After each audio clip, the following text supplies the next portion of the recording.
2022 Mercedes GLS 63 AMG.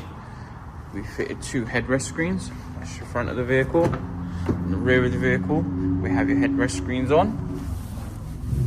So as you will see, with the units themselves, obviously we have them in its Mercedes format. So as you will see, they are loading up. So with the Mercedes format, completely OEM to your original Mercedes style. So if on the front, we go to your normal Mercedes home screen, as you can see, it mimics the same on the rears. We have videos. If I go to applications, we have Google, YouTube, Netflix, Play Store, so you can download many more. His own built-in speakers, USBs, Wi-Fi, and headphone jacks all along the side. HDMI inputs. These are the 2 rear screens, as you can see. Then if we play something, they are true 4K quality.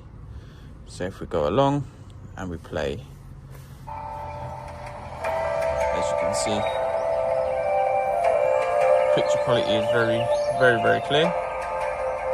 Ambient lighting on the bottom, change to whichever color you may feel like. So as you can see here, if I wanted to change it to pink, it can go to pink, blue, back to red.